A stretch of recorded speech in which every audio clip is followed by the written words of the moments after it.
Welcome to Canada's podcast. Hello, I'm Mario Toneguzzi, Managing Editor of Canada's Podcast. Today on Calgary's podcast, my guest is Tammy Fan, who is CEO and founder of Luxe du Jour. Thanks for joining us today. Thank you for having me, Mario. All right, let's talk a little bit about Luxe du Jour. Tell me what it is. What do you do? Yeah, so Luxe du Jour is the first luxury platform where users can shop, sell, rent, or restore pre-owned authentic designer handbags and accessories all in one place. That's what we do. And tell me a little bit of the history, how this started.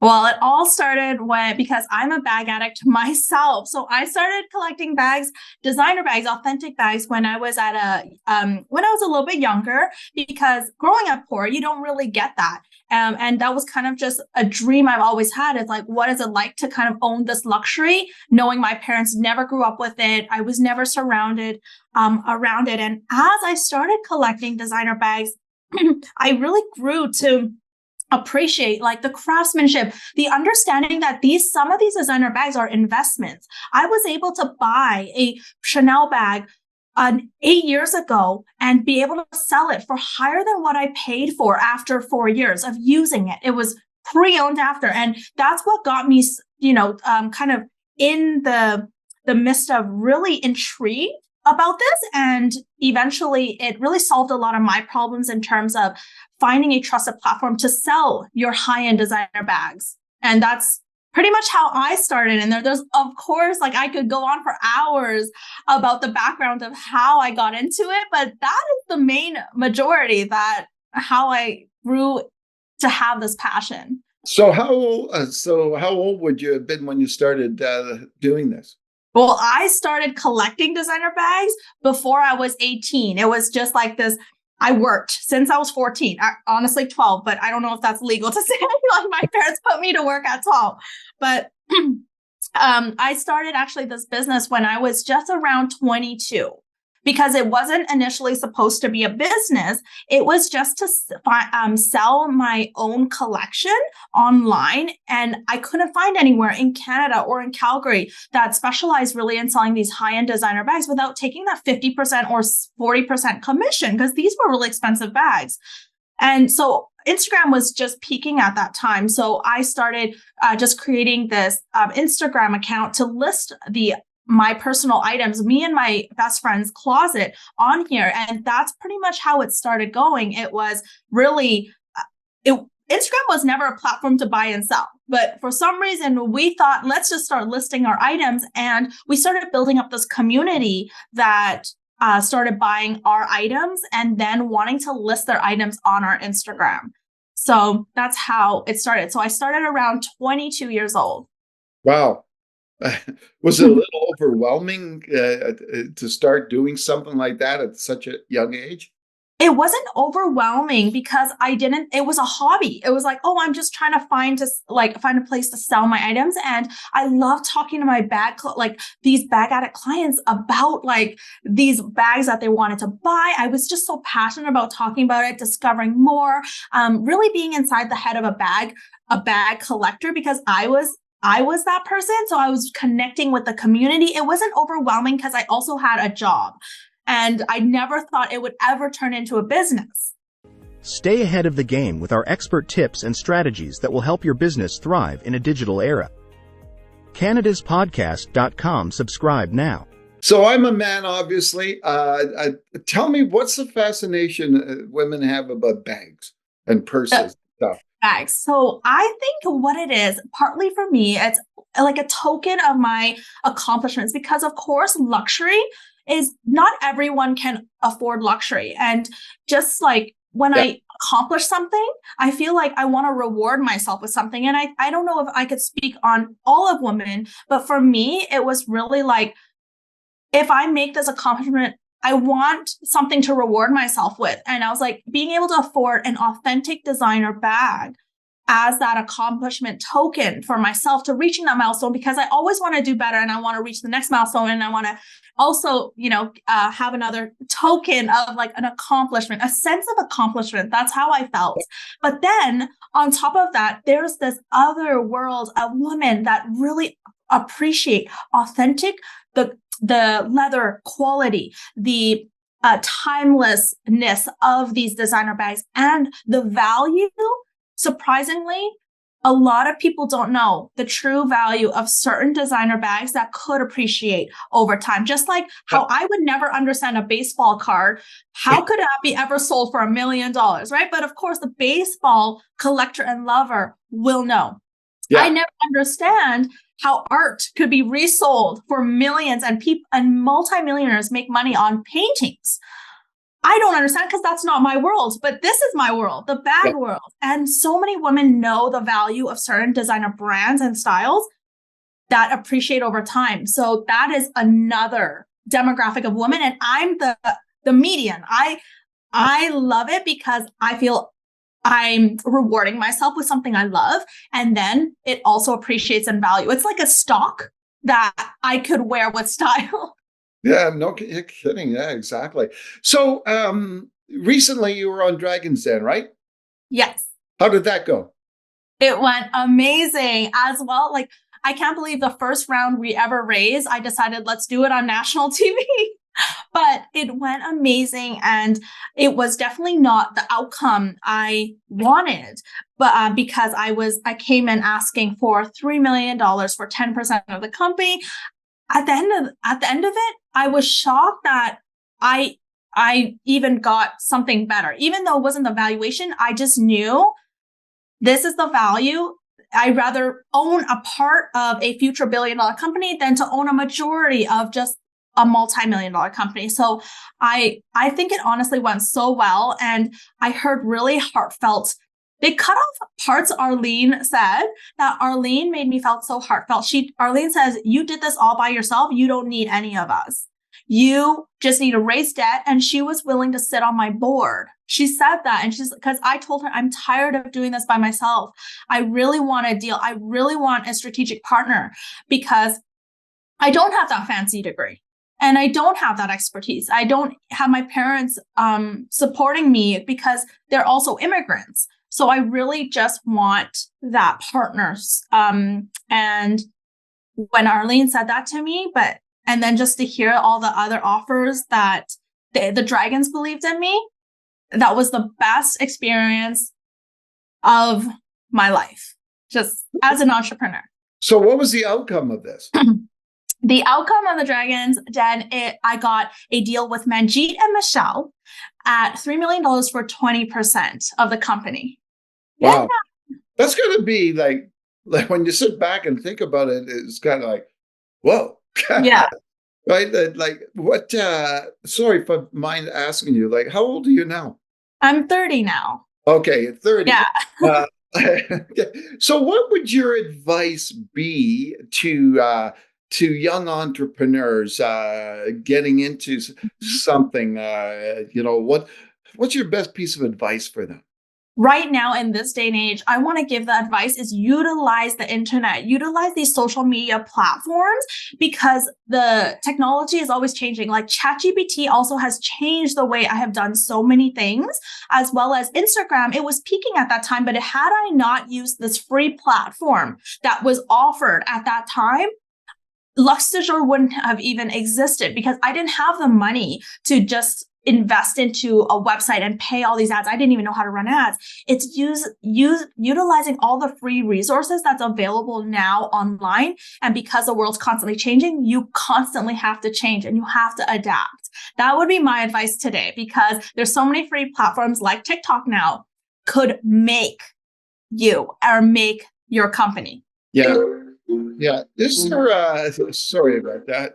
Okay. Is there, when you look back at your, I guess, career in this journey, what do you think your toughest challenge was through this? I think the toughest challenge for me was to be the face of the brand. And I think I can resonate a lot with a lot of people who are afraid of that, because I know that we're scared of what people will think, because I've been always under a microscope through my parents and kind of ridiculed, and not like when I was trying to start this business, my mom would be like, oh, did you sell? She would kind of make remarks like, "Oh, did you sell a bag yet?" or something like that. Like, I don't like to think about it because then I'll want to cry. But it's like being in front of people that can criticize you, because I've been criticized my whole life from my parents. I've already went through that. I didn't want to go through that again. So being the face of the brand was something so scary for me to come out and face. But I was so passionate that I feel like none of my content creators could do it the way I wanted to do it. And so I just overcame that fear and I did it.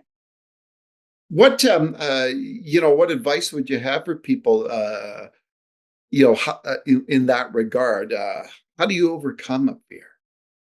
How you would overcome a fear is look at all the possible pros. Think about, you don't want to go through life. Like, I don't want to go through life thinking, what if I did it? Because if I never overcame of all the possible pros and possibilities that could have came from the great, like the great, the positive, the happy things that could happen, I would have never stepped foot in the Dragon's Den. I would have never put myself in that position to be looked at in that kind of spotlight. But it's thinking like, wow, this is possible. It's like, what if you did get that deal? But if you never conquer that fear, you're going to always keep having these nightmares of, what if I did that? What if I did that sooner? And that's how I ended up conquering my fears. I was thinking about all the amazing possibilities. It's who I would be disappointing if I didn't. So I did it. Join our thriving community of like-minded individuals who share a passion for success and innovation. CanadasPodcast.com. Subscribe now. Growing up, like, what did you want to do? Like, become? Growing up, I wanted to be a business owner because my mom was she owned a restaurant, and I think growing up, I either wanted to be something in fashion, like a fashion designer. I think I have a very creative mind. Yeah. This was when I was really young, like 14 years old, when we had to do these school projects, and for them to ask you, what do you want to be when you grow up? I actually put fashion designer. But then growing up and seeing my mom work really hard and being able to try to support us running her restaurant, I knew I wanted to be maybe a business owner one day. Didn't think how I was going to get there. Didn't know how I was going to get there. Didn't even think it would actually be possible. It was just all in my mind at that point.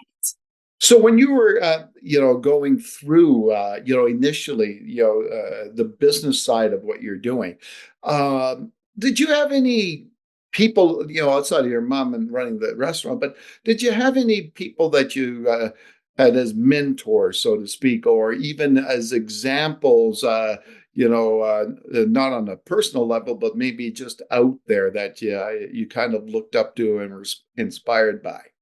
Yeah, I Googled everything. In my early starting age, all my cousins are successful, high, like engineers, doctors, pharmacists, and no one in my family side is an entrepreneur or owns a business other than my aunts and uncles that own like nail salons or restaurants. But it was never like this kind of path. So I didn't really have the human factor, but I would read books and I would search on YouTube for anything I needed to learn, and I would find mentors that way. So now, like, Simon Sinek is one of the mentors I currently still search up until today, but he was also in the early stages. I really like to listen to Patrick Bet-David as well right now. And I also knew him from 5 years back. There's a lot of YouTube mentors that I found for free. Yeah. And I highly encourage people to find that through YouTube. Like, I'm so grateful for the platform YouTube being free and being a resource that I lean towards climbing up to my success. Because without those digital mentors, I don't think I would have made it. Well, where do you get this passion from? Like, you're obvious, you can just, just your whole personality like oozes like passion, right? Like, where does that come I from? would like to think so because I truly, truly do love designer luxury. I love designer fashion, and every single bag I've pretty much sold, 95 to 98%, I have made money on. And I just want to share that education and kind of share that knowledge and share my experience with everyone, because imagine having a passion that pays your bills as well, right? Like, how could I not be passionate about that? Yeah. So that's, I think, where my passion comes from. I don't wake up thinking I have a job. I feel like I have a hobby that pays. Yeah. So I come to work and I'm so happy. Like, yes, it is stressful. Yes, it is very stressful. But I come to work and I'm so excited about what I get to do every day and share my knowledge and kind of exude that passion, because I hope that everyone is able to find that passion that pays as well, because you don't think it's work. Yeah. Yeah. So what do you do to handle that stress? I actually just started meditating through Calm, guided meditation. I also do Pilates on my free time. I also have a lot of me time. And I think it's really important to have me time. I time block on my schedule, me time. So whether I'm having a facial or having a spa date, I need that me time to really be in my own thoughts and be away from all the chaos that happens at work, even though it's fun chaos. And I love that chaos. It's really handling that stress through work-life satisfaction, not work-life balance. And I got that from a book that I read. Wow. Do you think that's one of the toughest things for entrepreneurs, especially young entrepreneurs when they're starting out, is to find that quote unquote me time? Yes, it is, because you think you're leaving your 9 to 5 so that you could be your own boss, but you're leaving a 9 to 5 to do 24/7. We end up living, sleeping, breathing our work. And if you don't set the time aside to really take care of yourself, you'll feel burnt out. Even though you're like, this is my business, I need to make it work. You need that me time for yourself. And it is really to make sure your mental health is in a good state, because you can't run your people, you can't run your company well if you're not well. No, that's so true. That's so true. Yeah. Where do you think you're going to be in 5 years? In 5 years, I think I will make my day one clients and all the clients at Luxe du Jour proud by either going public so that they have the opportunity to invest in the company, because I feel like they already invested in the company because they've been supporting me back in the day. They were meeting me at parking lots, dropping off their bags or buying a bag. And now it's different, but they have still followed me through the journey. So in 5 years, I plan to make all my clients at Luxe du Jour very proud and make it benefit them. I plan to lead a very strong team of young executives. I know this is really unconventional, because when we got investors, of course, they probably want the person with 25 years of experience as an executive to sit on the board. But I said, no one, the people that are going to sit as the C-suite within my C-suite is going to be the people that work their way from the bottom to the top. I want to make the youngest executives, because I don't need the fancy degree. If I could do it without a fancy degree, I believe in my people to make it to the top of that corporate ladder without a fancy degree. And I'll get them there, because everything is teachable. But you can't teach loyalty. You can't teach the ability to adapt and change. And what I had, the fire inside someone. With over 700 episodes and 500 news articles, we are your go-to source for all things entrepreneurship. CanadasPodcast.com. Subscribe now. When you look at where you're going with the company, any thoughts of like how you're going to expand? Like, obviously, what does this investment mean for you, and what's going to happen in the near future with the company because of that investment? Well, the investment is really to keep improving the technology side of Luxe du Jour's app and the platform, as well as really taking more of a global presence. So we have our eyes set in Dubai. we might open a head office in Dubai. We really want to take the unconventional way, not necessarily brick and mortar stores, but we really want to improve the technology. And I think there's so much that I have to offer to improve the overall app and the technology within Luxe du Jour to really change the way people shop, sell, rent, or restore pre-owned designer luxury. I think you just got to wait and see, because we're not the most conventional way of how we market. And we do a lot of surveys with our clients and we ask them, what could we do better? What would you love to see? And we actually take that feedback and we execute it and implement it to make it better for our clients and the users. Yeah.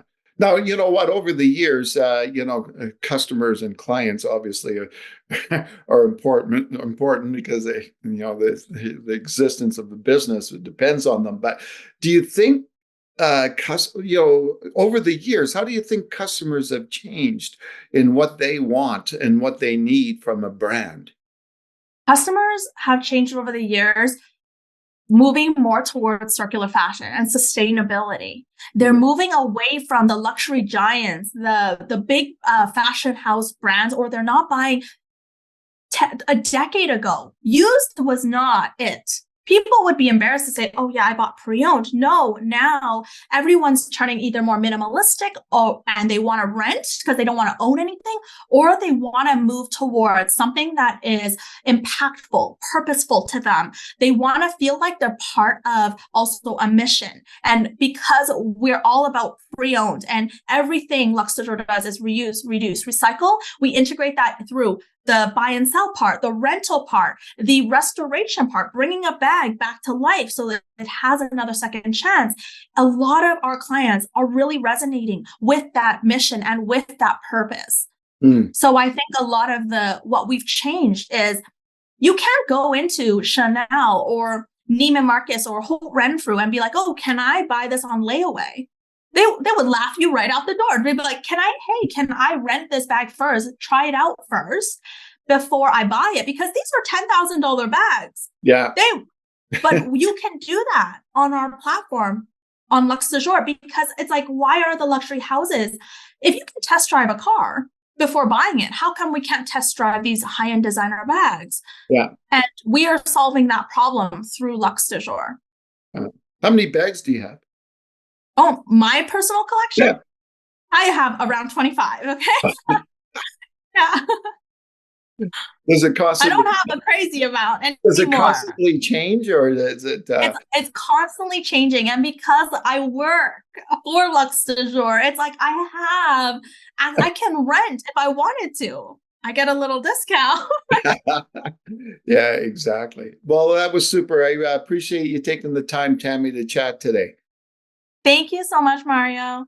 All right, that was Tammy Fan, who is CEO and founder of Luxe du Jour. I'm Mario Toneguzzi, managing editor of Canada's podcast, today with Calgary's podcast. Thanks for joining us today.